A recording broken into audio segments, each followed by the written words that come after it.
Bonjour à tous et à toutes. À l'occasion des 40 ans de l'ABG, voici un webinaire qui nous permettra d'échanger autour de la place de la science dans la société et plus précisément le rôle que pourraient avoir les docteurs pour renforcer la place justement de cette science au sein de notre société et renforcer et alimenter plutôt les débats qui enflamment les plateaux télé, les réseaux sociaux ou encore la campagne électorale. Et oui, la science aura un rôle important, nous en sommes sûrs, et la crise sanitaire l'a démontré. La crise sanitaire qui a mis au cœur des préoccupations des Français et des spécialistes, les connaissances scientifiques, et a fait émerger parfois des débats un peu surréalistes, on peut le dire, autour des connaissances présumées, des connaissances attendues et de la recherche, bien entendu. Alors, dans cet environnement, quelle pourrait être la place des docteurs qui maîtrisent la démarche scientifique dans le débat public sur tous les enjeux majeurs actuels? Nous essaierons d'y répondre avec nos invités. Jean-Luc Bella, le président de l'ABG. Bonjour Jean-Luc. Tania Louis, qui est médiatrice scientifique et conceptrice de contenu pédagogique et qui est également docteur en virologie fondamentale. Autant vous dire que la virologie, aujourd'hui, ça a le vent en poupe, puisque c'est au cœur des sujets. Marjorie Meunier, qui est socio-anthropologue, elle nous dira, et qui est fondatrice et créatrice d'entreprise, elle nous dira comment les sciences humaines, on peut trouver leur place d'ailleurs dans le débat de la crise sanitaire. C'est intéressant de son point de vue. Et puis Gilles Babinet, notre ex-digital champion, si je puis dire, puisqu'il représentait la France au niveau européen pour tout ce qui était digital. Il est surtout entrepreneur reconnu, coprésident du Conseil national du numérique et surtout une boîte à idées sans fond, si je puis dire, puisque si vous le suivez sur les réseaux sociaux, justement, il propose un regard sur tous les phénomènes de société et tous les phénomènes mondiaux très intéressants et souvent impertinents. Voilà, Gilles, c'est pour vous. Cher président Bella, est-ce que vous pouvez nous faire un petit mot d'accueil? C'est l'anniversaire de la BG, après tout. Merci beaucoup, Gilbert. Je suis très heureux d'être avec vous aujourd'hui, très heureux par anticipation du débat qu'on va avoir et je pense qu'il va être très riche.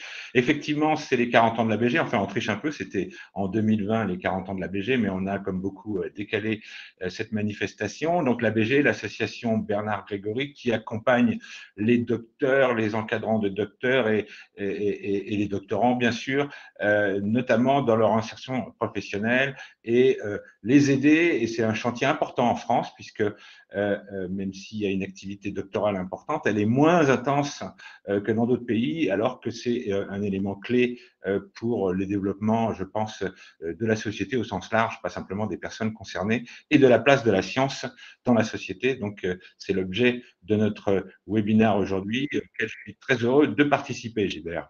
C'est vrai que quand on se promène en Europe, en Italie ou en Allemagne, on appelle volontiers docteur ou dottore les personnes à qui on a affaire et qui sont spécialistes.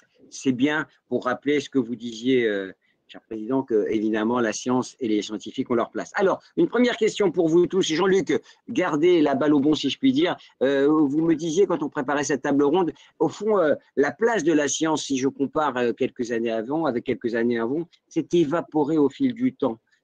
Comment vous regardez ce phénomène?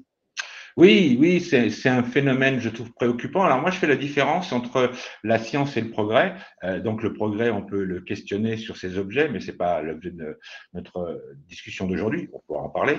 Mais c'est vraiment la place de la science dans la société. Elle était pas contestée, on va dire, il y a 30-40 ans. Et puis aujourd'hui, on se rend compte que il y a des phénomènes de partage d'informations qui ont quitté en fait la rigueur scientifique. On voit bien que dans les médias, s'il y a des journalistes scientifiques, il n'y a pas beaucoup de formation scientifique auprès des journalistes et il y a des choses comme ça qui peuvent prendre les têtes d'antenne sans qu'elles soient vraiment argumentées. Et puis même plus largement, en fait, j'ai vu récemment une interview du professeur Fraissinet, donc la place de la science, de la connaissance scientifique dans les décideurs publics.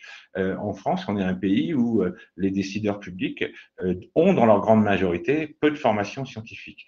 Et donc, il en résulte, sur la somme de tout ça, une perte finalement de l'adhésion scientifique. Et pour introduire, comme j'ai un peu travaillé pour cette antenne, j'ai relu le livre qu'Étienne Klein a sorti, Le goût du vrai, que tout le monde a lu sans doute, mais j'aime beaucoup l'introduction.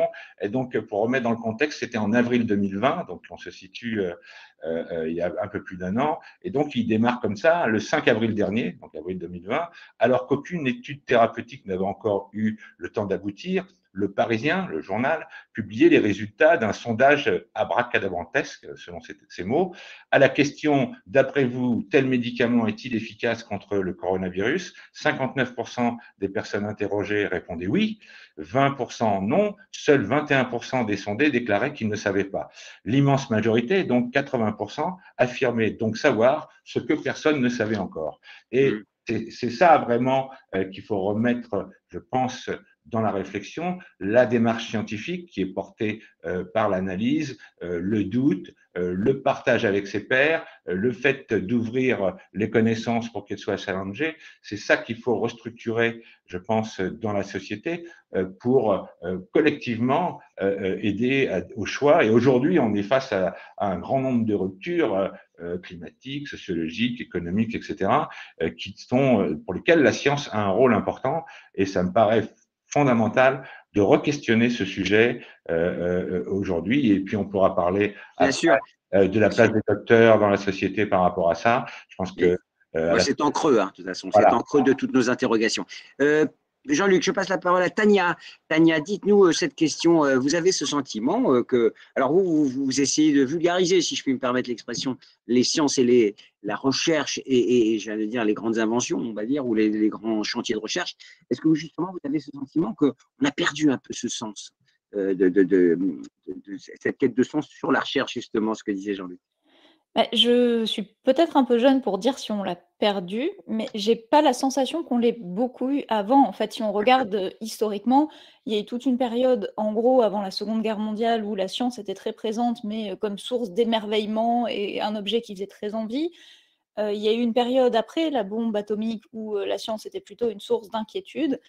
Et aujourd'hui, avec la crise sanitaire, on a un nouveau regain d'intérêt pour un sujet qui est estampillé comme scientifique.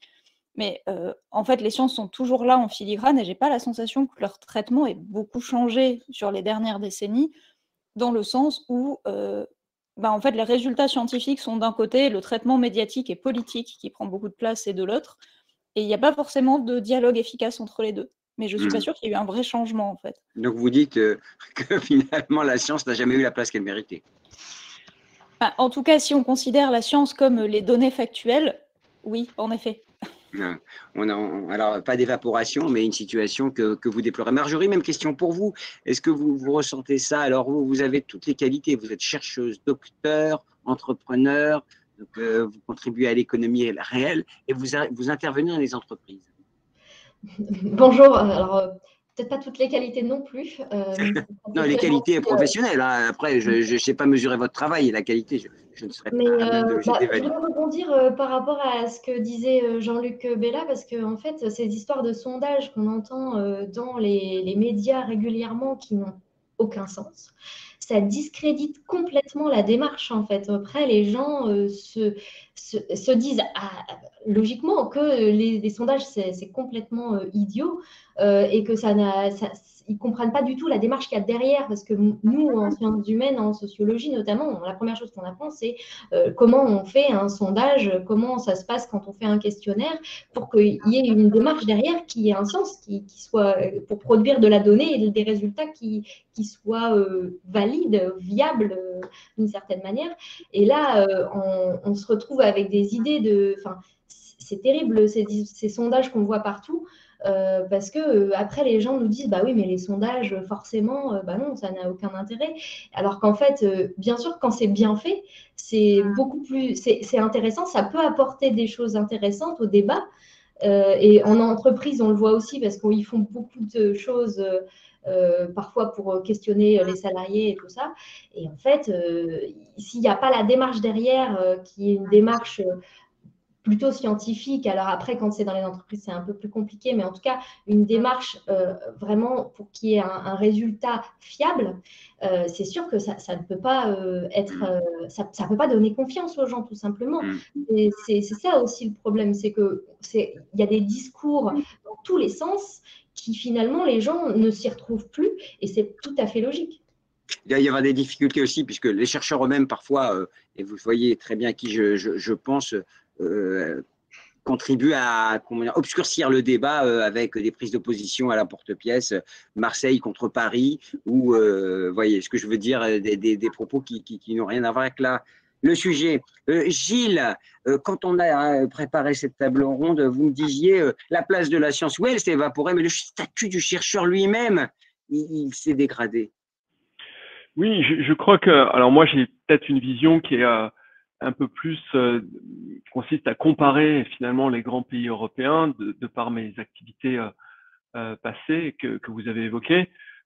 Et ce qui me frappe, c'est que finalement, le chercheur en France n'est plus au cœur de la cité. C'est-à-dire que prend pas part au débat ou extrêmement peu, ou alors dans des termes polémiques qu'on vient d'évoquer. Et je ne pense pas qu'il fasse honneur au statut de chercheur quand on parle de ce professeur marseillais. Et me semble-t-il, l'une des explications qui, je pense, défend assez bien, c'est le fait que la recherche et l'enseignement supérieur sont sous-financés, en fait. On est aux alentours de 3,5 points de PIB pour ces fonctions-là en France. On est pratiquement le seul pays de l'OCDE où on dépense plus dans la chose militaire que dans la recherche, en tout cas du point de vue de l'État. Et la moyenne des pays OCDE se situe plutôt aux alentours des 4,8% de PIB. Et me semble-t-il, c'est le grand absent des politiques publiques sur les 15 ou 20 dernières années. La dernière grande réforme de l'enseignement supérieur et de la recherche, ça remonte à 2007. C'était la loi Pécresse, la LRU, et malheureusement, elle a été assez incomplète puisque elle a créé une forme d'autonomie sans créer en face le financement ou les conditions du financement qui auraient permis finalement de faire en sorte que les chercheurs retrouvent un peu de souffle et finalement puissent rentrer dans le débat public. Il faut bien comprendre qu'un chercheur, il est en situation de stress économique chronique et de fait, il passe un temps très conséquent à soit aller chercher du financement, soit remplir répondre à des processus administratifs. Et donc, de fait, on lui demande de faire de l'enseignement et en plus de prendre part au débat public. C'est très difficile. Ça fait beaucoup. Mais dites-moi, juste, vous connaissez bien les États-Unis. Les États-Unis, ils vont chercher de l'argent, les chercheurs et les centres de recherche aussi. Alors, effectivement, il y a une compétition extrêmement intense aux États-Unis qui fait que les chercheurs passent un certain temps à aller chercher du financement. Mais je pense que la grande différence avec, je sais pas si c'est moi qui fais ce bruit, ou la grande différence entre les chercheurs américains et les chercheurs français, c'est que la part administrative, c'est essentiellement le fundraise. Ils n'ont pas, par ailleurs, à chaque fois qu'ils veulent acheter un équipement, qu'ils veulent se lancer dans un nouveau sujet, s'assurer qu'ils respectent un certain nombre de normes, que il y a eu une forme de contre-contrôle de l'équipement qu'ils veulent acheter. Ils ont une liberté, une autonomie finalement de recherche qui est considérable, bien supérieure à celle de la France. Il y a des défauts dans le système américain. Je ne sais même pas si on peut vraiment le comparer avec le système français. Mais en tout cas, il y a une chose qui est sûre, c'est que la part des chercheurs dans le débat public aux États-Unis, elle n'a rien à voir avec celle qu'on peut observer en France. Moi, je suis abonné à deux publications américaines qui sont Wired d'une part et le New York Times d'autre part. Bon, ben voilà, ça me frappe de voir qu'à chaque fois qu'ils écrivent un article où il y a une consonance scientifique, on va aller chercher un expert dans ce domaine, on va lui donner une vraie parole à l'occasion de ce papier, sans parler des très nombreuses conférences qui peuvent exister sur ces différents sujets. On voit bien que de toute façon, la science aussi percute le politique. Hein. On l'a vu sous Trump, où malgré toutes les études les plus rationnelles possibles, le président de l'époque disait absolument tout et son contraire, pour pas dire n'importe quoi. Jean-Luc, je vous repasse. Pardon, oui. J'aurais bien aimé répondre à ça parce que il y a effectivement quelque chose de très important, je pense, aux États-Unis qui se passe entre le camp républicain et le camp démocrate, c'est que finalement, le camp républicain a beaucoup de mal à accepter l'affirmation scientifique. Et c'est une tendance qui est apparue au cours des années Reagan, où Reagan a commencé à dire « je me méfie des intellectuels ». Et cette tendance s'est accrue au fil où il y a eu avec les présidences républicaines, où aujourd'hui il y a vraiment un déni de la science qui est extrêmement important et un schisme entre les côtes et le centre des États-Unis qui est effectivement préoccupant. Mais malgré tout, au moins c'est un débat, c'est-à-dire qu'on met quand même la science en opposition de ce genre-là. Et c'est vrai que le conseiller scientifique de Trump était en opposition avec lui et pouvait au moins afficher quelques positions de manière… Jean-Luc, qu'est-ce que ça vous inspire tout ça? Je vous poserai une autre question après. Non, alors je pense Gilles a raison de mettre le doigt sur le financement de la recherche en France. Je suis pas sûr d'ailleurs que ce soit 3 à 5%, je crois malheureusement que ça soit moins que 3 à 5% du PIB, mais peu importe. Enseignement supérieur plus recherche. Ah, enseignement supérieur, d'accord, ok. Plus recherche. Ouais, d'accord. Mais de toute façon, sur le fond, Gilles a raison de mettre le point là-dessus, parce que ça met globalement les chercheurs français dans une position, comme il s'agit aussi d'un développement international, une position de faiblesse à l'international, et la capacité de la recherche française à se projeter est limitée par ça et à attirer des talents.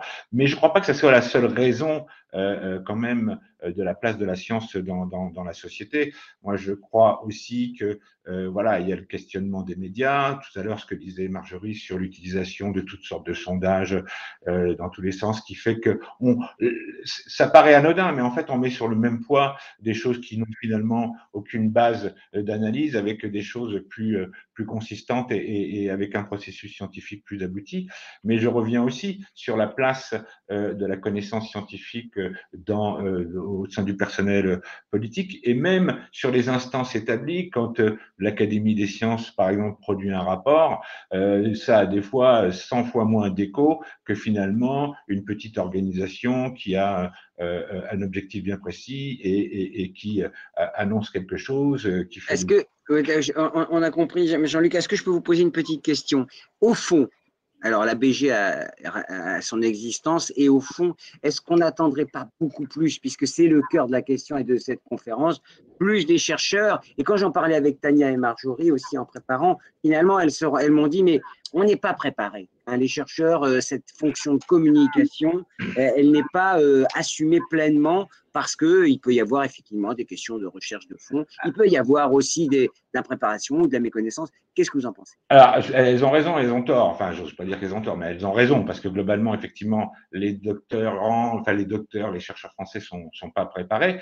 Par contre, sur le fond, moi, je pense que ça fait partie quand on est docteur. Donc, docteur, on a justement pendant 3 ans investi. C'est la chose qu'on apprend quand on fait un doctorat, c'est vraiment la démarche scientifique, c'est l'apprentissage du doute, des échecs, de la remise en question, du partage avec ses pairs, toute cette chose-là qui est fondamentale, qui est un apprentissage fort, et souvent qui fait d'ailleurs la différence dans le temps. On voit, c'est pas bien connu, mais les docteurs, quand ils sont dans les entreprises, ils ont des développements de carrière tout à fait intéressants, pas que d'ailleurs dans le domaine de la recherche, parce que justement ils ont eu cette culture. Mais dans ce package-là, moi j'attache beaucoup d'importance aussi dans le laboratoire que je dirige, donc chez Nocabel Lab France, au développement de la communication des docteurs. Il faut qu'ils soient aussi capables de porter leurs travaux, de les partager, de motiver sur ces travaux dans la sphère qui est la leur. Mais je pense que dans ce débat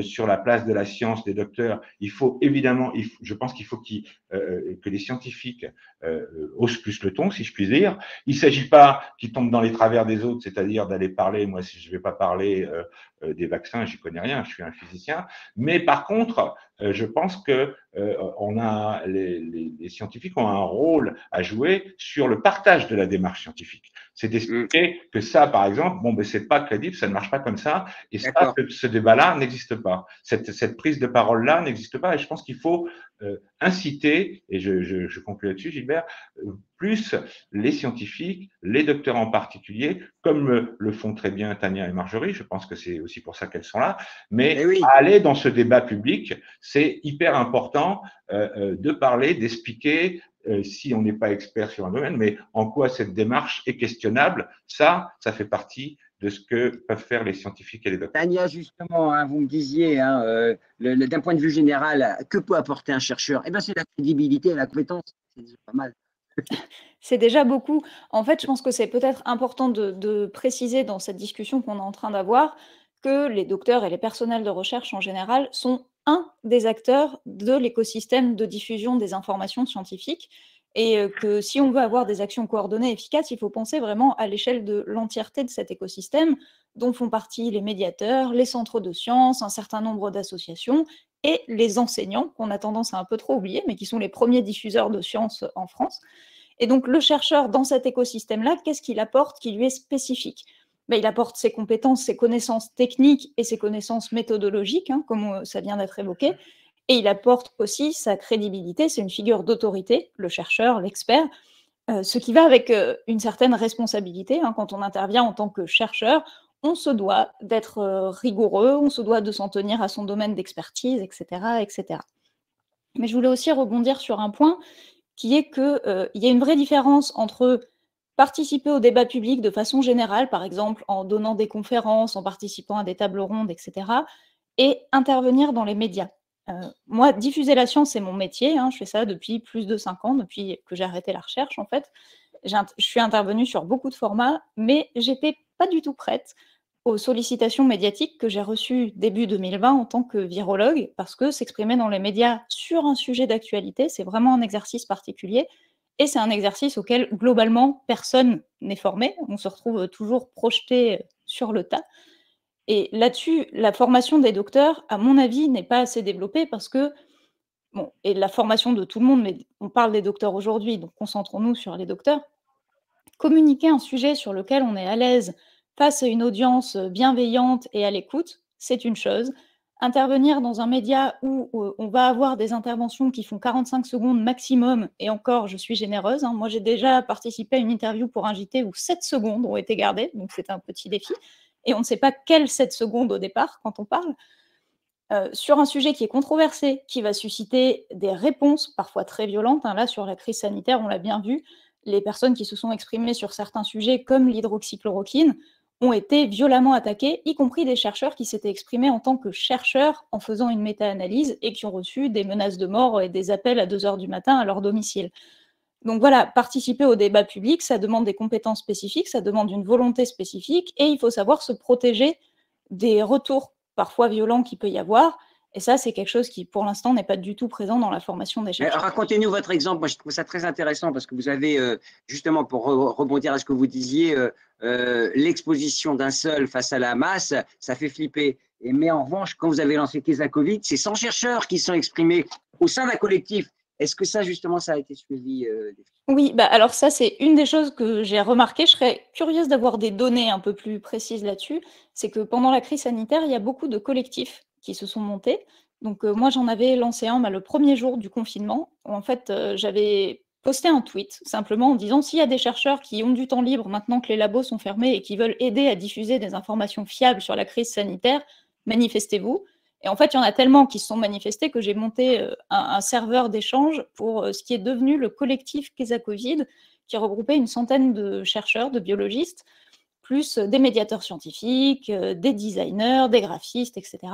Et on a produit une douzaine de contenus pédagogiques originaux, de la synthèse textuelle à la bande dessinée, donc il y avait vraiment un peu de tout, qui ont quand même été très diffusés. On parlait de la difficulté pour certaines institutions comme l'Académie des sciences de toucher un public large. Là, pour le coup, ça a très bien marché. Peut-être que la qualité des graphistes était au rendez-vous, mais je pense que ce qui joue aussi, en fait, c'est qu'on a mutualisé des compétences, donc on a mutualisé des réseaux de diffusion. Aussi. On en parlera tout à l'heure. On en parlera tout à l'heure parce qu'il y a un aspect important, la data. Vous me disiez finalement, il y a des datas qui circulent, tout le monde les a, mais les docteurs sont pourvoyeurs, créateurs de data, et ça, on s'en sert pas. Vous nous direz tout à l'heure, un peu de teaser pour ce qui va être dit. Marjorie, avec des écritures chinoises et non pas japonaises derrière vous, vous me l'avez fait remarquer. Qu'est-ce que vous pensez de ce sujet, de l'absence ou de la, pardonnez-moi le terme un peu excessif, incompétence en matière de communication, puisqu'on ne leur demande pas, on ne les forme pas à communiquer? Alors, on forme les chercheurs à communiquer, clairement, mais avec les autres membres de la recherche, finalement. Donc, c'est une langue académique et avec des concepts, avec une rigueur, avec un langage propre. Par contre, ce qui est quand même beaucoup plus compliqué, enfin en tout cas pour moi, c'est de ne pas rester dans le langage académique et de vulgariser de manière à ce que ce qu'on dise soit compréhensible par des gens qui n'ont pas du tout les bases de connaissances qu'on nous a transmises, nous, pendant des années et des années à l'université. Et c'est ça qui est compliqué, c'est que les gens ne sont pas prêts à recevoir n'importe quel discours non plus. Ils ont besoin qu'on leur explique les choses de manière simple et accessible. Et ça, c'est pas simple et je trouve que moi, on me l'a pas beaucoup appris en tout cas. J'ai dû apprendre par moi-même en discutant avec des gens qui n'avaient rien à voir avec ce que je faisais de mes recherches. Et là, je comprenais bien qu'il y avait certains mots qui ne passaient pas, que les concepts, c'était pas la peine, il fallait vraiment expliquer simplement. Donc ça, c'est tout le travail de médiation scientifique qui est vraiment, à mon avis, au centre de du besoin pour pouvoir transmettre quelque chose à la société. Et parce que du coup, c'est pas qu'on n'a pas la place qu'on devrait avoir, à mon avis, c'est vraiment que nos discours ne sont pas entendus. Les chercheurs ont des discours. Moi, en tout cas, sur les réseaux sociaux, et je suis sûre qu'il y a plein d'autres chercheurs qui ont des discours aussi, c'est juste que les gens en face ne sont pas prêts à entendre ce qu'on a à dire de la manière dont on a à le dire. Et c'est ça qui est compliqué, c'est la traduction, d'une certaine manière, de notre discours, de notre rigueur, de notre démarche, dans quelque chose qui soit accessible et aussi, enfin moi je travaille avec les entreprises, donc il faut aussi que ce soit opérationnel, que ce soit utile pour les gens. Et c'est pas toujours, c'est pas toujours convergent. Donc il y a ce travail de traduction à faire qui me semble très difficile et pourtant crucial. Gilles, vous avez évoqué les problèmes d'argent, les problèmes de financement, les problèmes d'investissement, mais au fond, on n'a pas aussi mis le doigt avec ce qu'on vient de dire sur un vrai problème, c'est-à-dire qu'il faut quand même se parler dans un langage. Moi, tout ce que j'ai lu sur le nucléaire, c'est ce que je lis sur vos réseaux sociaux, qui est extrêmement clair, précis, scientifique, hein, vous me confirmez. Donc, ça veut dire quand même qu'il faut quand même de la médiation. Oui, je dois être malgré moi un peu un médiateur. Je n'avais jamais pensé à ça, mais je ne pense pas avoir eu de formation pour ça. J'observe, et encore une fois, je fais le parallèle avec les États-Unis et avec pour lequel il faut aussi avoir quand même un peu de recul parce qu'il y a beaucoup de défauts dans le système américain. Mais les chercheurs, en tout cas, ont une forme de support en communication. Les grandes universités, elles ont de grandes entités qui s'occupent de vulgariser la recherche, de les préparer aux prises de parole, notamment dans les médias. Voilà, ça fait partie du modèle parce que une grande université, elle sait très bien que si elle arrive à avoir de la visibilité dans des médias nationaux. Alors, ce que nous dit Olivier Glauquer, c'est du travail en plus. C'est ce que nous dit Olivier. Ben, je suis pas, c'est-à-dire quand je vois, et je sais pas, moi je suis pas chercheur, mais il y en a dans ce débat, mais moi j'ai le sentiment que les chercheurs passent un temps considérable à faire de l'administration. Et donc oui, c'est du travail en plus, mais si vous avez un financement convenable dans votre laboratoire et que vous pouvez avoir des équipes de support qui s'occupent de faire bien certaines choses, vous dégagez du travail administratif et potentiellement vous dégagez du temps ainsi pour pouvoir vous former sur ces notions-là. Mais à la limite, c'est du travail en plus, mais c'est aussi des ressources en plus parce que moi, je prends un exemple d'université que j'ai bien connue par le passé qui est Stanford. À Stanford, je sais pas, j'aurais du mal à quantifier l'équipe de communication, mais ça me surprendrait pas qu'on parle de centaines de personnes quand même pour une université de 20 000 étudiants à peu près. Donc, ça donne quand même une idée des focus qui peuvent y avoir. Je ne sais pas combien il y a de personnes à Paris 1 ou dans les grandes universités françaises qui s'occupent de ces sujets-là. Jean-Luc, vous voyez que c'est aussi l'environnement du chercheur en fait qu'il faut construire. Alors bon, c'est sûr que la comparaison avec les États-Unis sur ce sujet-là. Avec Stanford, Gilles, vous êtes dur quand même, hein, franchement. C'est dur, j'avoue. Florida State University ou. Gilles a raison. Je pense qu'au-delà, même globalement, sur la formation à la communication, déjà entre les États-Unis et la France, il y a un fossé. Dès l'école primaire, si je puis dire, aux États-Unis, on on apprend les petits jeunes Américains à monter sur la table. En France, quand ils montent sur la table, on les met dans le coin. Donc déjà, il y a cette démarche, il y a cette différence culturelle. Mais Gilles a raison, dans les universités et même les instituts de recherche, la communication, elle existe, il y a même des structures qui sont assez richement dotées, mais elle est focalisée sur la valorisation de la structure, la visibilité de la structure, etc. Elle a rarement d'objet sur le fond de la recherche, et à cela, les chercheurs sont livrés à eux-mêmes. Marjorie a complètement raison en insistant sur le fait que même si les scientifiques, les docteurs, mais les scientifiques au sens large, les bons ont la capacité de partager, de motiver leurs travaux avec leurs pairs, c'est tout un autre espace que de parler dans les médias. D'ailleurs, personne n'est vraiment préparé hein, quand on regarde dans le détail, mais c'est tout un autre espace, et c'est vrai que ça n'existe pas. Il y a pas, j'ai rarement vu des financements de communication d'université sur une thématique autre qu'avec l'objet de valoriser l'institution ou d'attirer des financements de recherche, qui est aussi important. Mais sur le fond, ça n'existe pas. Et c'est une chose qui manque effectivement. Julien, alors Olivier, je précise sa pensée tout à l'heure, il dit avant ça faisait pas partie du métier, maintenant ça fait partie du métier de communiquer. L'INSERM nous dit nous on fait des médias training. Non mais en fait j'ai vu dans le chat, je pense que quand on dit ça fait pas partie du métier, je pense que là je suis pas d'accord. Non, ça ne faisait pas partie du métier avant, c'est ce que je dis. Mais je pense que ça fait partie du métier. La science, à la base, il y a quand même une approche de partage, d'universalité, et dans le partage et la connexion. Si je puis me permettre, simplement, ça fait partie des missions du chercheur d'après le code de la recherche, hein, la diffusion auprès du grand public. Voilà. Et donc, moi, je pense que ça fait partie, et c'est peut-être pas une chose qui est très poussée, mais c'est aussi l'objet d'ailleurs, quand on a calé cette réunion, ce webinaire, moi, je pense qu'il y a un enjeu important que les scientifiques, avec le corpus à respecter et avec des objectifs qui soient basés sur la démarche et pas de sortir, et pas de faire comme les autres, parce que on voit aussi des scientifiques qui dérapent comme les autres, mais il y a un enjeu important à porter plus la parole, et je pense que ça fait partie du métier. Je sais pas moi. Alors attendez, Julien nous dit alors chercher des financements, l'enseignement, le travail administratif, les reviews de papier, les chapitres de livres, les reviews de chapitres de livres, de conférences, j'en passe. J'en connais des chercheurs qui, en montant l'échelle professionnelle, ont encore un peu de temps pour faire de la recherche. Donc voilà, Julien nous dit c'est un ensemble qui est compliqué. Alors on va pas, Gilles l'a abordé en début, on va pas aborder le débat du financement de la recherche. C'est vrai qu'on a un mécanisme français où on va dire les budgets récurrents sont bas, et donc pour faire développer un laboratoire quel qu'il soit, c'est sur la base de demandes de projets. Donc voilà, et donc il y a beaucoup de travail qui est dépensé pour aller chercher du financement, et c'est pas du travail qui est dépensé dans les labos. Alors, c'est un autre sujet. J'animais avec un webinaire il y a une semaine sur les systèmes d'information de la recherche. Évidemment, il y a un chantier énorme parce que ça permettra d'avoir une plus grande lisibilité, de faciliter le travail des chercheurs. Mais on ferme la parenthèse. Je vous propose, parce que évidemment, c'est pas le sujet, parce que évidemment, j'aurais passé le message. C'est pas simplement de dire c'est pas notre métier. Non, je pense que ça fait partie, comme vient de le dire Tania, ça fait partie des enjeux de la recherche.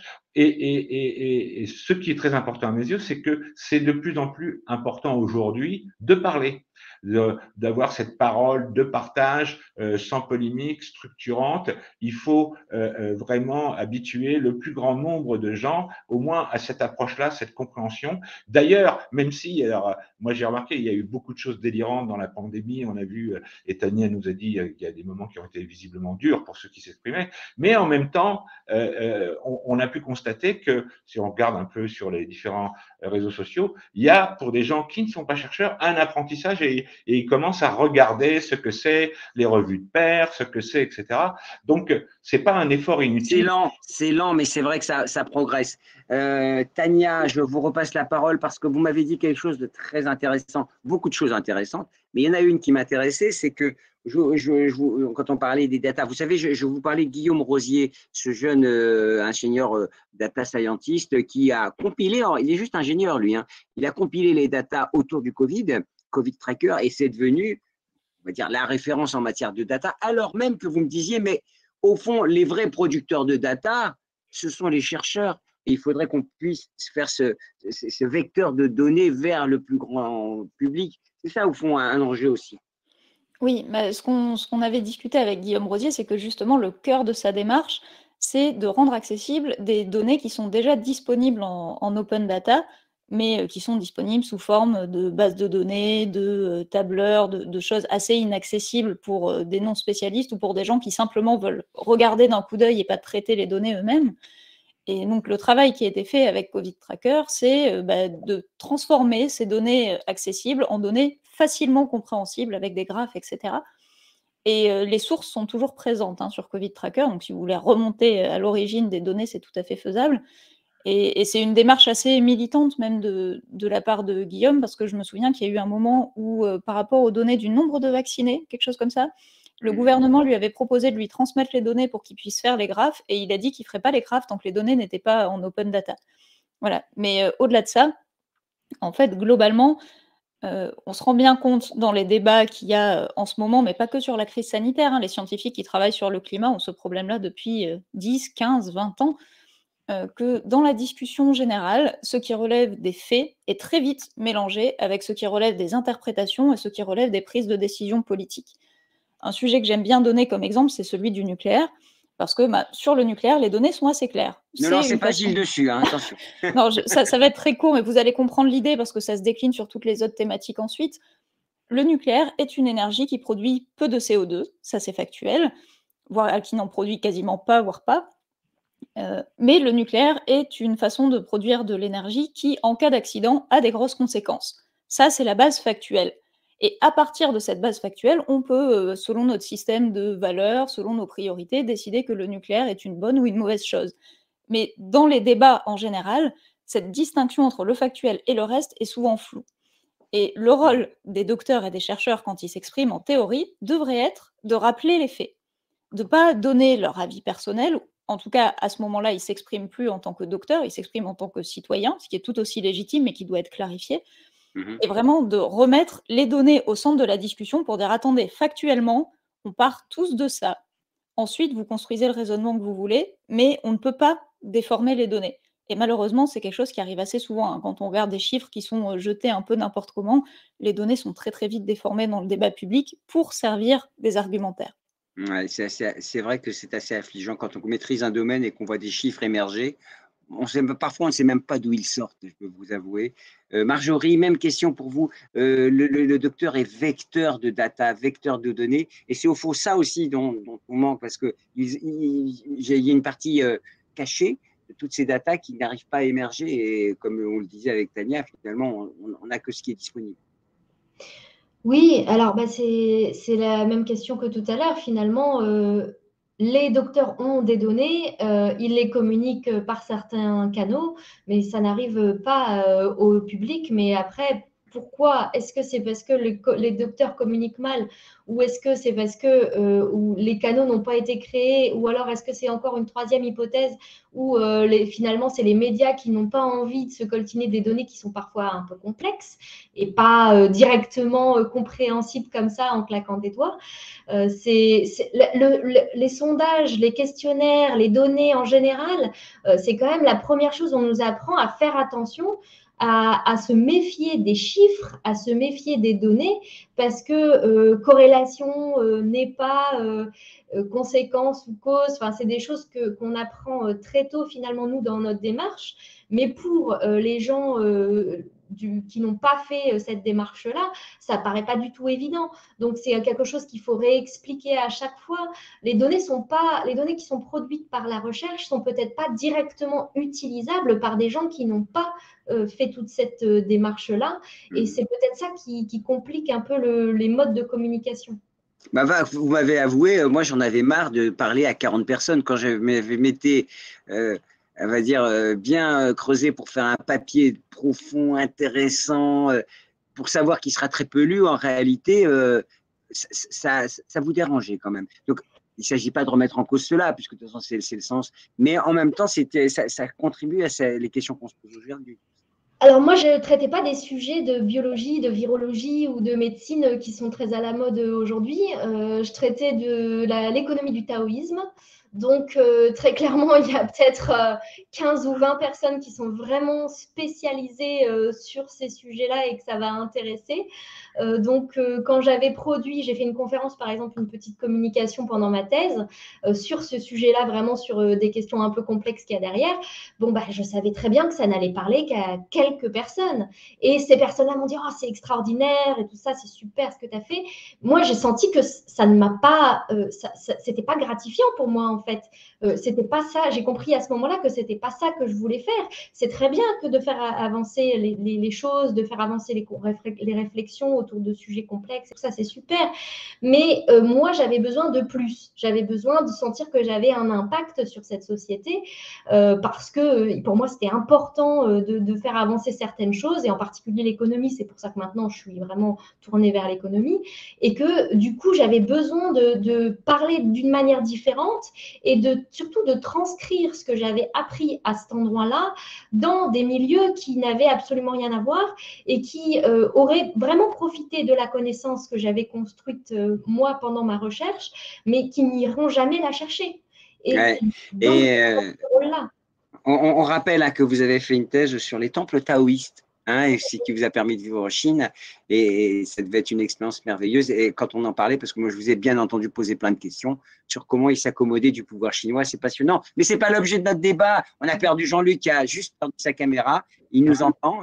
Oui, oui, je suis présent, mais ma caméra a lâché, mais je suis présent. On dit beaucoup de choses. Gilles, vous avez rebondi, mais tout ça fait sens avec la science ouverte, l'open science, qui contribue selon nous. Alors, vous nous rappelez ce que c'est en 2 mots, et puis comment ça peut peut-être contribuer à améliorer cette situation dont on parle. Oui, je pense que c'est à la fois une dynamique ancienne et nouvelle. Elle est ancienne parce que ça fait maintenant plus de 20 ans que on essaye de mobiliser plus largement les citoyens autour de ce thème. Et puis, Internet a complètement repensé le paradigme de la recherche avec un certain nombre de plateformes. Alors, il y a des plateformes qui sont pas forcément scientifiques, comme par exemple GitHub, ou même dans une certaine mesure Wikipédia, mais il y en a d'autres comme Archive qui ont réellement une contribution assez importante. Je rappelle que des gens comme Perelman dans les mathématiques ont publié avant tout sur Archive et se sont fait, d'ailleurs, ont mis parfois plusieurs mois ou voire années avant d'être remarqués. Et donc, cette horizontalisation du monde, à mon avis, elle est aussi problématique pour la France qui a une fascination pour la verticalité. J'observe que dans le chat, il y a un certain nombre de personnes qui relèvent que dans les institutions publiques et plus encore dans le gouvernement, il n'y a pas de scientifiques ou il y a peu d'ingénieurs. Alors, je crois qu'on compte plus, enfin moi j'avais compté plutôt 3 ingénieurs. Il y a Djebari qui est ingénieur de l'aviation civile, mais c'est quand même ingénieur. Et puis il y en a un troisième, il faut que je le retrouve. Voilà, Véran est médecin. Véran est médecin. Véran est médecin, voilà, effectivement, Véran est médecin en plus. Mais c'est quand même, lorsqu'on compare, moi j'avais fait la comparaison avec le secrétariat général du Parti communiste, où c'est la moitié.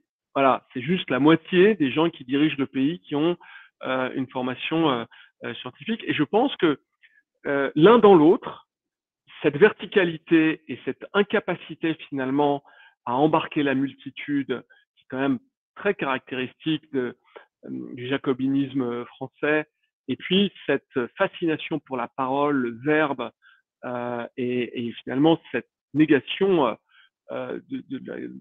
comment dire, de la construction scientifique est extrêmement problématique. Et donc, il faut que, notamment au travers d'initiatives numériques, je pense à des plateformes comme Juggle, Just One Giant Lab, extraordinaire à mon avis. Nul n'est prophète en son pays, mais c'est une plateforme française à la base. Il y a, je crois, 8000 personnes qui sont inscrites dessus, principalement des scientifiques. Voilà. Ou d'autres plateformes, peut-être plus dans des logiques de participation citoyenne, comme par exemple Base Impact, typiquement assez proche de ce que fait Guillaume Crozier avec Covid Impact. Voilà, c'est très belle data visualisation. Il faudrait qu'on arrive à maximiser ce type d'initiative. moi, je pousse auprès de Amélie de Montchalin et de son cabinet une initiative de vraiment de ce qu'on pourrait appeler le service citoyen, c'est-à-dire que des gens puissent participer à la construction des politiques publiques au travers du digital, de l'extérieur de l'État. Et ça, c'est quelque chose qui est difficile parce qu'encore une fois, l'État a quand même une logique qui est assez verticale, pour ne pas dire autistique, Ouais. et qui, à mon avis, se joue au préjudice des sciences. Bah oui, mais d'ailleurs, quand vous parliez des chiffres de la recherche, en fait, en réalité, il faudrait distinguer la recherche publique et la recherche privée. Aux États-Unis, c'est la recherche privée qui tire évidemment la recherche, si mes chiffres sont actualisés. Jean-Luc, qu'est-ce que ça vous inspire tout ça? Parce qu'on voit bien que ça fait réagir, hein, tout ce qu'on dit, hein, et parmi nos internautes surtout d'ailleurs. Oui, alors je suis désolé de ne pas avoir l'image, mais c'est pas plus mal finalement. Vous nous Non, mais privez. je voudrais revenir sur ce que disait Gilles à l'instant. Moi, alors, je ne veux pas lancer des polémiques inutiles, mais je fais une différence entre une formation d'ingénieur et une formation scientifique de docteur. Ouais, bien sûr. L'ingénierie, c'est très utile et c'est d'une certaine manière même une certaine différenciation française. Il y a une culture des écoles d'ingénieurs en France qui constituent une réelle attractivité à l'échelle internationale, et ça c'est un plus. Mais le fait qu'il y ait, par exemple, des gens du corps des mines dans des structures de l'État, etc., et qui ont, pour certains, une connaissance scientifique, ils n'ont pas eu la formation. Et je dirais la même chose pour les médecins, quitte à être provocateur, parce que le doctorat de médecine, c'est pas un doctorat qui dure 3 ans, c'est pas une souffrance d'échec, c'est pas un combat permanent sur son sujet, c'est pas, voilà, c'est le doctorat, cette formation scientifique longue, elle est longue à dessein, parce qu'elle est structurellement dans ce temps, il est structurellement dans l'apprentissage de la démarche scientifique. Et là, quand on constate, il a fallu attendre simplement récemment que le titre de doctorat soit reconnu pour les recrutements dans la haute fonction publique, si je puis dire. Et quand je dis récemment, je ne sais plus, c'est 1 ou 2 ans, c'est quand même une chose aberrante, alors que, je l'ai vu dans le chat, mais c'est bien de le souligner, Madame Merkel a un diplôme de doctorat, et finalement, dans le gouvernement et les décideurs allemands, elle n'est pas la seule. Et à l'échelle de l'Europe, quand on regarde même, alors en sortant des décideurs publics, mais quand on regarde même dans les grandes entreprises, les GAFAM que connaît bien Gilles, que ce soit dans les comités exécutifs ou dans les boards, on voit des gens qui ont des doctorats. Alors que dans le système français, on voit des gens qui sont un peu du même moule pour aller vite, et sans doute caricaturé, mais c'est pas loin d'être vrai. Et ça aussi, ça, avec les autres éléments, ça contribue enfin, ça ne contribue pas, je dirais, à poser la place de la science qu'on regarde souvent avec bienveillance, mais sans vraiment comprendre, en fait, l'importance de l'apprentissage, l'importance de la comparaison avec les pairs, le fait, Gilles a raison de parler des plateformes, mais finalement, la démarche de partage, l'approche open science, même qui s'est développée très récemment au sein de la communauté européenne, elle s'est développée d'abord dans une opposition au monopole de certains journaux scientifiques, mais fondamentalement, ça c'est un élément accélérateur. Jean-Luc, on va enchaîner parce qu'il est déjà 12:10. Rendez-vous compte, on parle et le temps passe, et je ne voudrais pas que nous n'adressions pas le sujet. Et je vous prie de m'excuser, Gilles, c'est vous le président, donc je vous parle avec parcimonie. Alors, Tania, vous voulez parler d'un sujet. Est-ce que je peux vous poser en même temps une petite question? Est-ce qu'il y a quelque chose quand même, quand on incarne et on illustre tout ce qu'on raconte? Vous me disiez, Gilbert, vous savez, on a beaucoup entendu de chercheurs qui disaient tout et son contraire, parfois n'importe quoi. Mais par exemple, on n'a pas exploité toutes les données pendant le Covid sur toutes les études de santé publique, très peu. Ça veut dire qu'on n'exploite même pas les éléments où on a incapacité d'alimenter le débat avec les vrais data. On parlait de data, mais aussi des études. La santé publique est absente, c'est ce que vous disiez. Oui, alors juste je vais réagir sur ce que disait Jean-Luc et cette discussion sur le fait qu'il y ait très peu de docteurs dans nos instances politiques. Il y a un endroit où il y a beaucoup plus de docteurs que dans la population générale, et c'est assez paradoxal, c'est sur les chaînes YouTube de vulgarisation scientifique. On parlait de l'importance de s'adresser à un public non spécialiste. Ayez en tête qu'il y a quand même beaucoup de docteurs qui le font. C'est Parce vrai. que, en fait, Et il y en a qui sont très très bien d'ailleurs sur le spatial, mais voilà, non, mais l'astronomie. le chiffre est incroyable. C'est-à-dire que, en fait, j'ai fait une enquête sur ce sujet. Donc, je pourrais vous partager le lien. Elle a été publiée dans Frontiers. Ah oui. Il y a 25% des chaînes de vulgarisation scientifique françaises qui sont tenues par des gens qui ont une thèse. 25%. Et qui vulgarisent globalement dans leur domaine de compétences.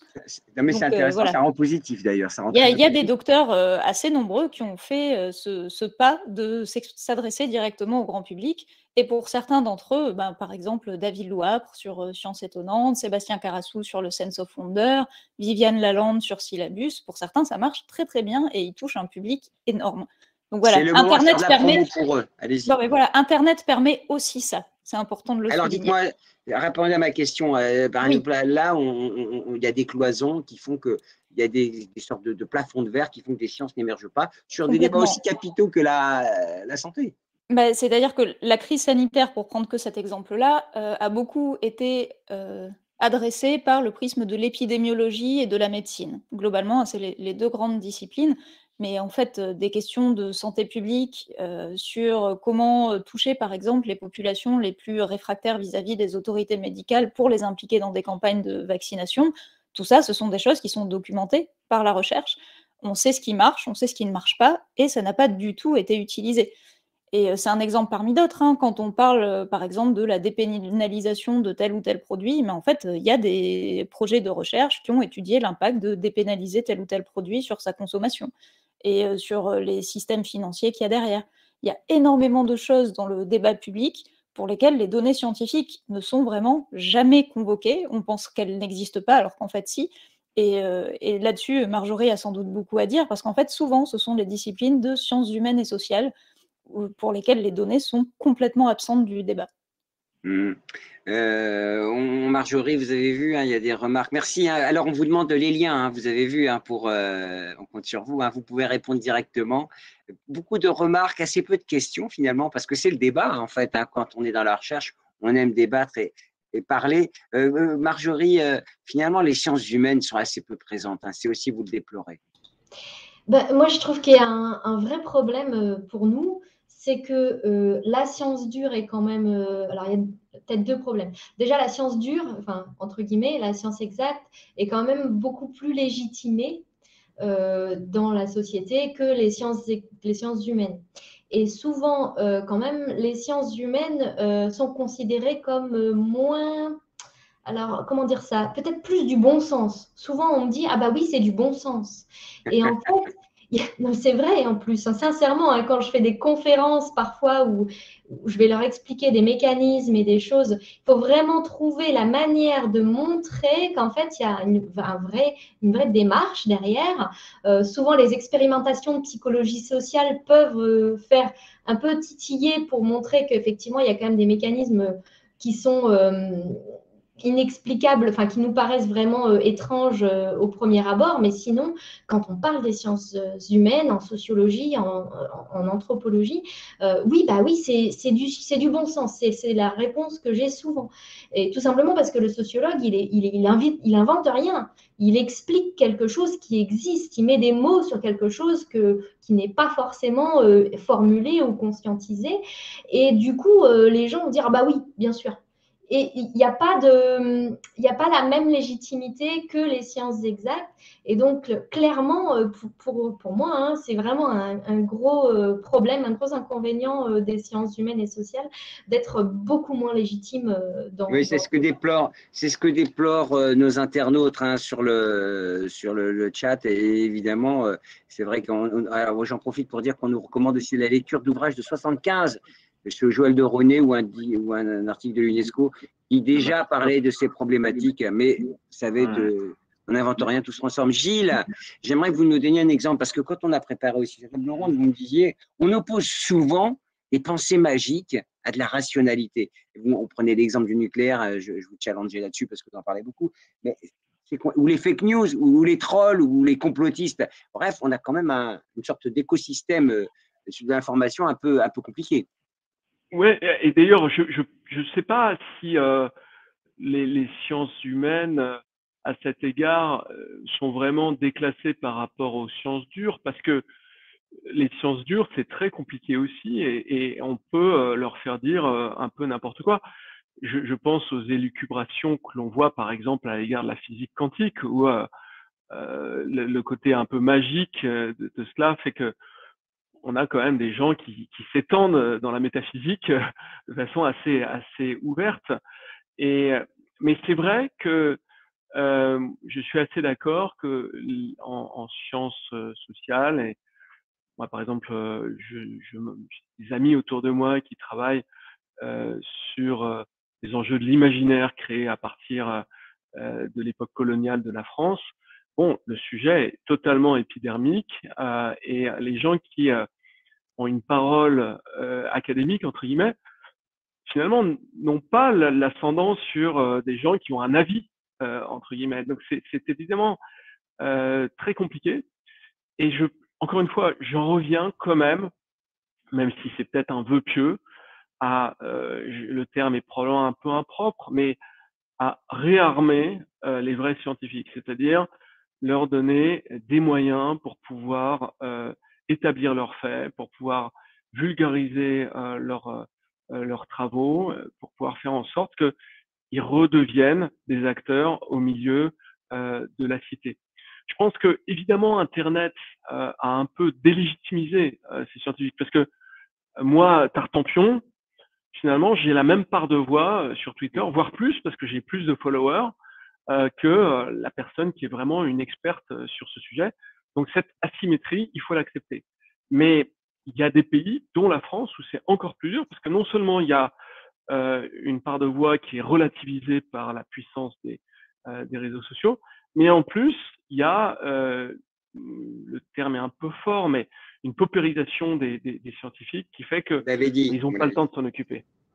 Jean-Luc, Gilles. Ah oui, pardon, Marjorie, vous voulez dire un mot? Juste si je peux répondre, c'est parce qu'en fait, je disais ça parce que les sciences humaines, malheureusement, parlent de choses qui paraissent assez proches aux gens, alors que les sciences exactes, comme les mathématiques, la physique, la biologie, ça parle avec des mots très complexes de quelque chose que les gens n'ont pas l'impression d'avoir. Enfin, ça n'empêche pas 80% des gens de dire que le médicament est efficace sans savoir Maintenant, la queue d'une recette ou d'une. je pense Mais que c'est moins vrai en Allemagne.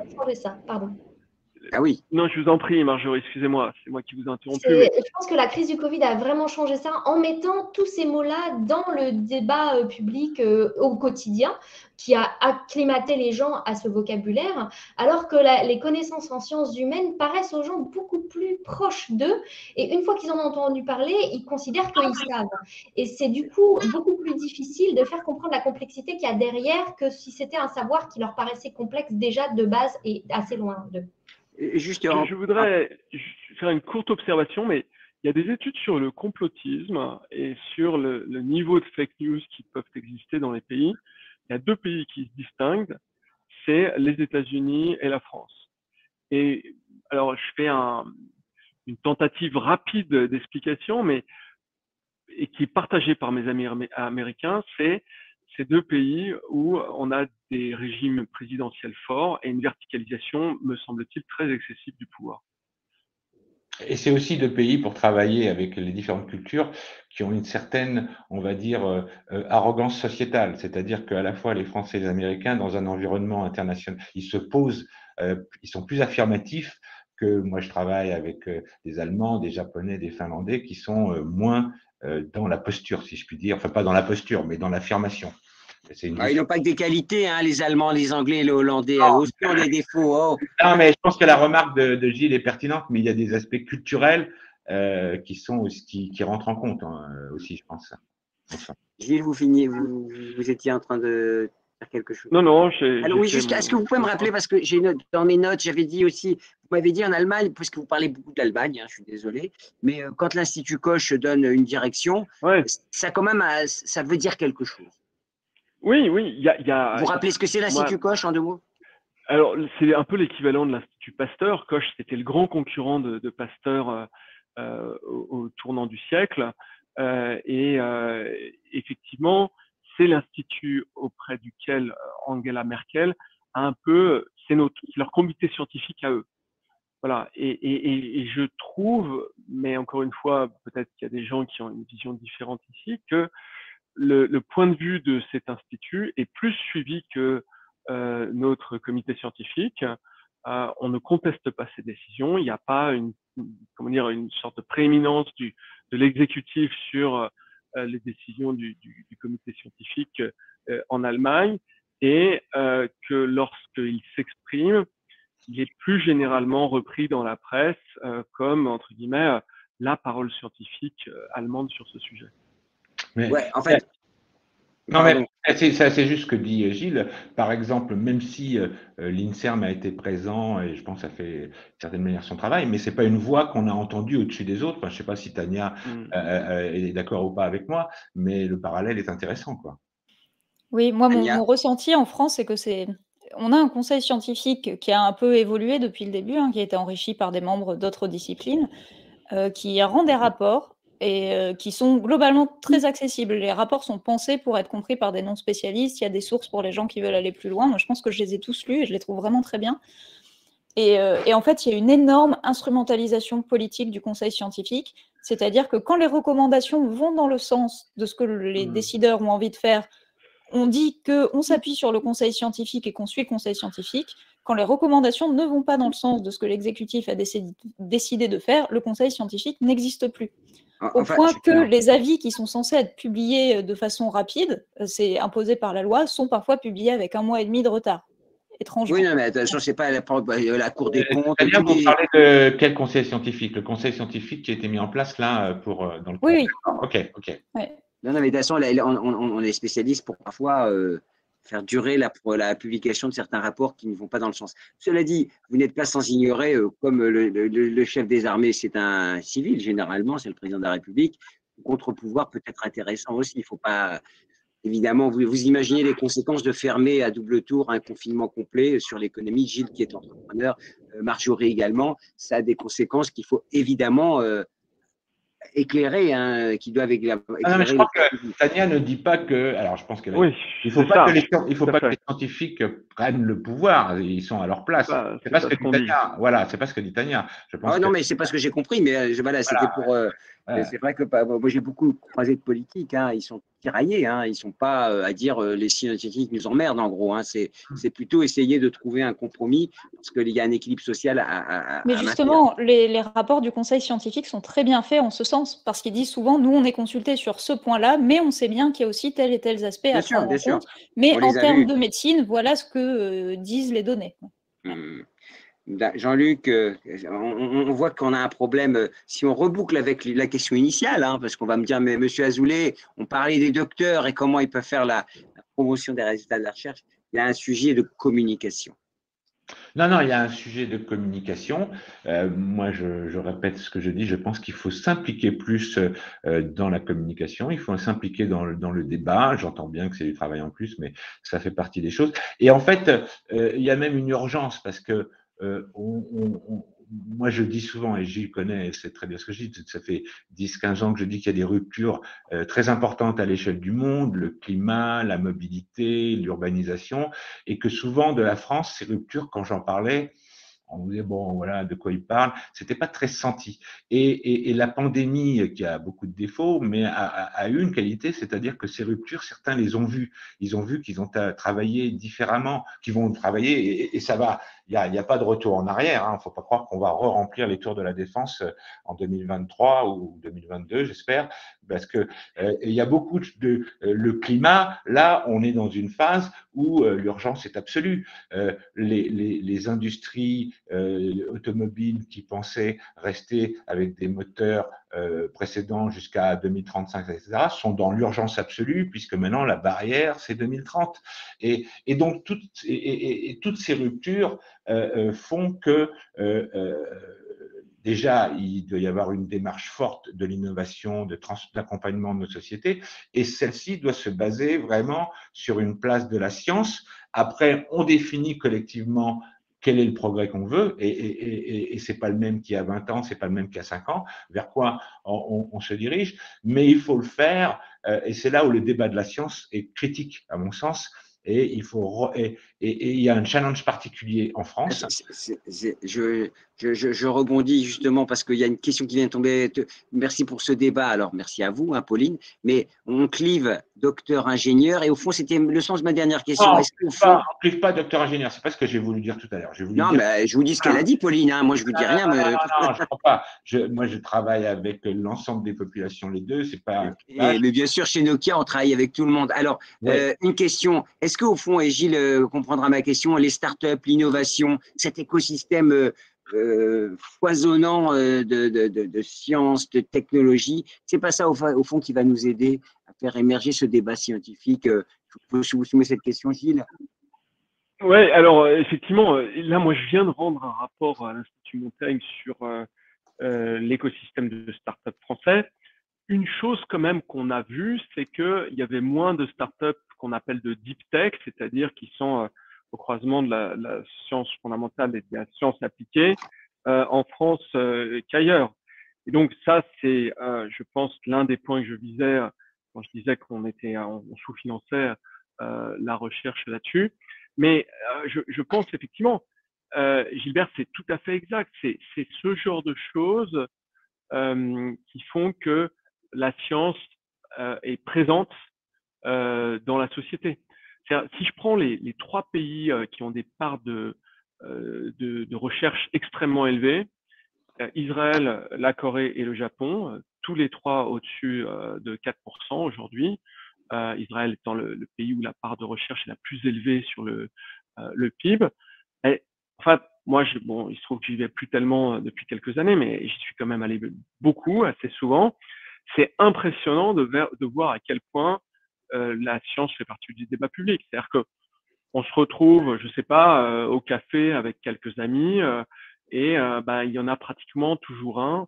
Enfin, évidemment, moi, je suis un peu biaisé par les milieux que je fréquente assez naturellement, mais il y en a beaucoup plus qu'ailleurs qui sont soit dans une start-up, soit dans un laboratoire de recherche, etc.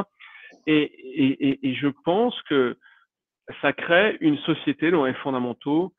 Alors, Israël, c'est un pays particulier qui a des problèmes et qui que l'on connaît, mais malgré tout, si on met ça de côté quelques instants, dont les fondamentaux sont quand même assez différents de ceux que l'on peut avoir en France. Enfin, quand on s'intéresse aux entreprises créées par le Technion qui sont dans le Nasdaq, enfin dans les index financiers, c'est absolument surréaliste. C'est vrai que. Alors, Marjorie, Tania, est-ce que cette idée. Juste Gilbert, pour compléter, ce que dit Gilles est juste sur Israël. Et d'ailleurs, c'est assez intéressant de voir que le traitement même politique de la pandémie en Israël a été très différent parce que l'écoute des scientifiques a été sans doute beaucoup plus forte. Je redonne la parole à Gilbert. Et oui, Jean-Luc, c'est vous qui conclurez, donc vous restez dans le coin, même si je ne vois pas ce que vous faites. Donc c'est pour ça que parfois. Marjorie, Tania, cette idée de rapprocher ces écosystèmes, peut-être de manière plus marquée d'ailleurs, c'était à quel ministre de l'enseignement supérieur de la famille Jospin, là j'ai oublié son nom, qui avait tenté de transformer les chercheurs en entrepreneurs. Hein. Allègre. Voilà, pardonnez-moi, je suis désolé. Allègre, donc on voit bien qu'il y avait des tentatives qui avaient été faites. Marjorie, en fait, moi, ça fait partie de mon approche, en tout cas, puisque j'enseigne autant à des managers, à des ingénieurs, les méthodes pour aller vers une démarche de recherche avec eux. Et je fais aussi de l'intervention en incubation. Donc, j'aide des entrepreneurs à avoir cette démarche dans leur construction d'entreprise. Alors, nous, c'est vraiment dans les sciences humaines. Hein, on n'est pas du tout dans les sciences exactes. Mais en tout cas, il me semble vraiment important pour eux d'avoir cette démarche et d'être suivis là-dedans, parce que ça leur donne justement des outils pour pouvoir se développer différemment. Et pour moi, c'est évidemment central. Ça fait partie de mon travail et de mon approche. Tania? Oui, moi aussi, je suis entrepreneur. Donc, forcément, c'est quelque chose qui me parle. Et on est assez nombreux, en fait, dans le domaine de la culture scientifique à de plus en plus s'installer à notre compte ou monter des structures associatives ou entrepreneuriales. Je pense que c'est important que ces univers communiquent, que l'univers de l'entreprise et l'univers de la recherche communiquent, parce qu'ils ont des choses à s'apporter dans les deux sens. Mais on revient à ce qu'on évoquait tout à l'heure, il ne faut pas confondre vulgarisation, transmission pédagogique des contenus et communication, parce que très vite, la communication Là, peut je parlais devenir de la création d'entreprise communication. quand même. Oui, mais Création. en termes de communication, on peut très vite dévier sur de la communication institutionnelle.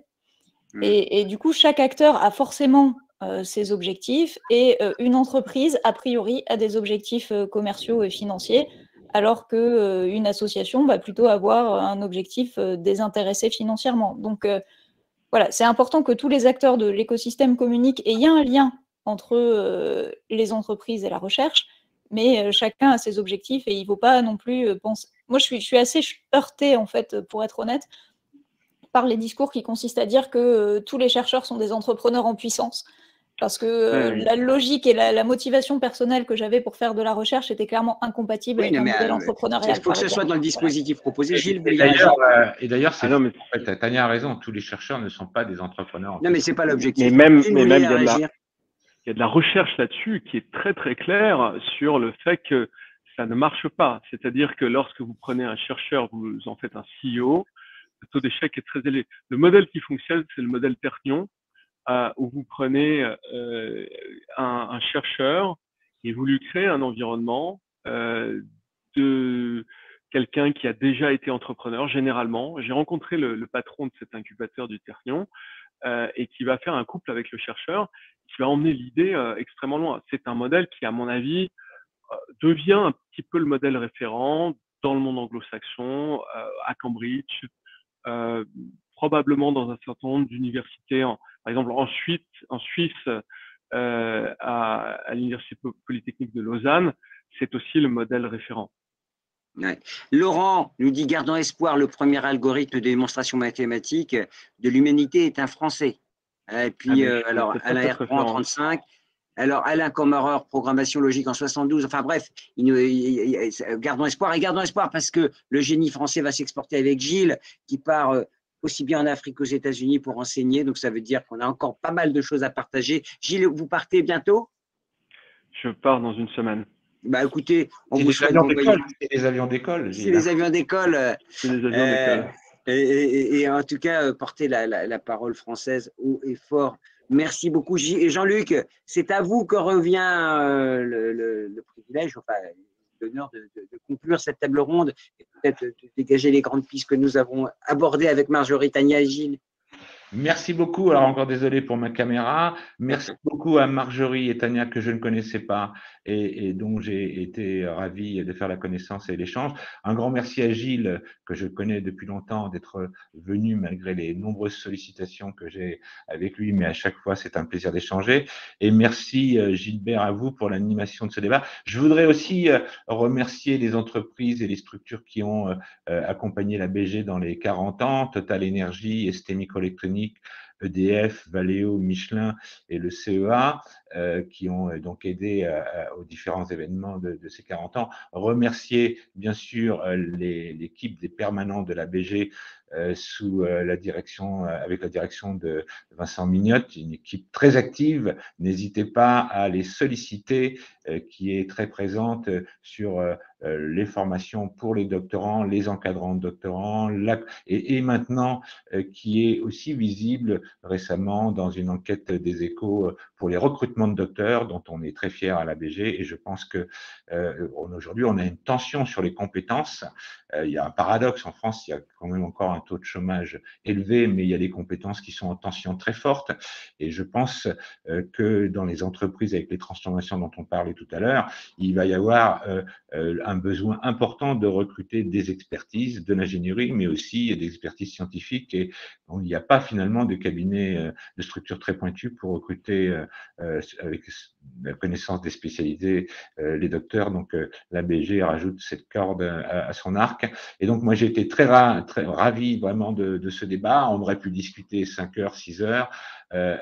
J'espère que bientôt on pourra le faire en physique, parce que même si le numérique a des qualités, il y a une sociabilité qu'on perd un peu là-dedans. Mais pour conclure, je voudrais vraiment passer le message qu'il est hyper important, face à tous nos enjeux qui viennent et toutes les transformations qui vont se mettre en place rapidement de la société, des industries, auprès de tout le monde, de revoir, de s'impliquer sur la place de la science dans la société, et ça concerne tout le monde, et au premier titre, les scientifiques.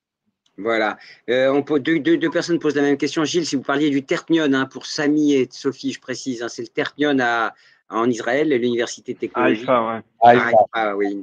Le port de Haïfa, un grand port de commerce, une ville en ébullition Magnifique, permanente. j'adore Magnifique. Haïfa. Tout à fait. Voilà, je crois que c'était passionnant, hein. On aurait pu, comme disait Jean-Luc, rester encore plus longtemps, mais c'est sans fin. C'est un débat, évidemment, quand on commence à l'aborder. Évidemment, on a envie de dire tellement de choses. Mais je crois qu'on a dit des choses intéressantes et on a replacé, comme dirait l'autre, l'église au milieu du village, c'est-à-dire le débat scientifique là où il doit être. Et c'est important en cette période où le monde, parfois, tourne à l'envers et où on aimerait un peu plus de rationalité pour ce qui est proposé entre fake news, complotisme, instantanéité de l'information qui font que on y voit plus si clair que ça. Et ce sont les chercheurs qui nous y aideront. C'est ce qu'on souhaite en tout cas. Merci beaucoup à tous. Et merci à tous. Au revoir.